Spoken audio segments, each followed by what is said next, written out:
Americans overwhelmingly want exactly what President Trump is delivering: strong borders and strict immigration enforcement against the worst illegal aliens, of which there are still hundreds of thousands to deport from the interior of our country.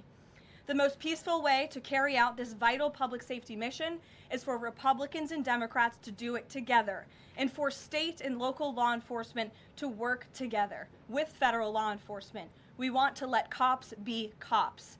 You wouldn't know this continues to be a very popular policy position from the biased media coverage over the course of the last few days, but polling shows huge support for this exact thing President Trump is calling for.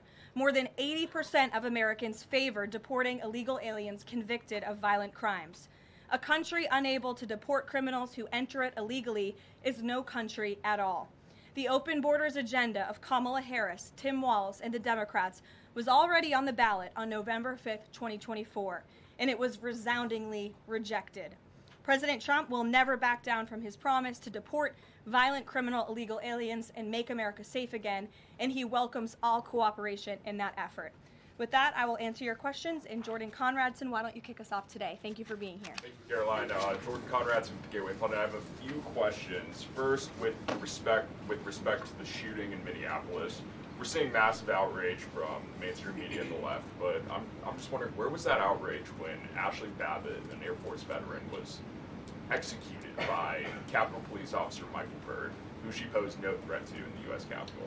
Well, you raised a very important point, which I also believe that I just raised as well in those opening remarks, in that there has no doubt been selective outrage by the liberal biased media in picking and choosing victims and highlighting their stories. And as I've said, President Trump does not want any Americans to lose their lives in the streets of America and in American communities across the country. He believes what happened on Saturday is a tragedy, but every life is equal to President Trump, and that's why the lives of Laken Riley and Jocelyn Nungray continue to matter to him and be an utmost priority to him to this very day. And it's unfortunate that we did not see the same type of sensationalist media coverage over the tragic deaths of those innocent American women and girls across the country as we are in the wake of this tragedy that took place on Saturday.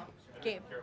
Sure, go ahead, Jordan. I want to get your response to this. The Arizona Attorney General, just days before this shooting in Minneapolis, she seemingly encouraged rioters to go out, shoot, and kill ICE agents. And I'll quote her here. She said, "If you reasonably believe your life's in danger and you're in the house or in your car or on your property, you can defend yourself with lethal force." And she said that you can't tell if ICE agents are law enforcement or imposters, and it becomes an issue of whether you reasonably believed they were law enforcement. Do you have a response to that, and does the White House believe that she should be held accountable for these remarks?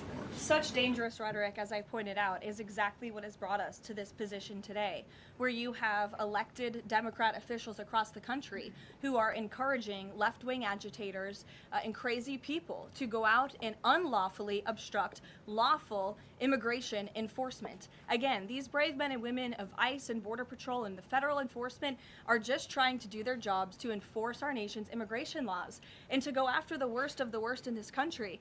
I would encourage everyone in this room, and I would encourage the Arizona Attorney General to look at the video of an ICE agent in Minneapolis. He was approached by left-wing agitators who were honking their horns and were screaming slurs at him, and he rolled down his window and he said, "What are you doing? I am out here trying to catch a child predator, somebody who has convicted crimes against an innocent child, and you are trying to obstruct me from doing my job." This rhetoric against ICE, comparing them to Nazi Gestapo, Donald Trump's police force, is despicable, it is shameful, and it is precisely what has led to the escalation of tensions in Minneapolis and in other places across the country.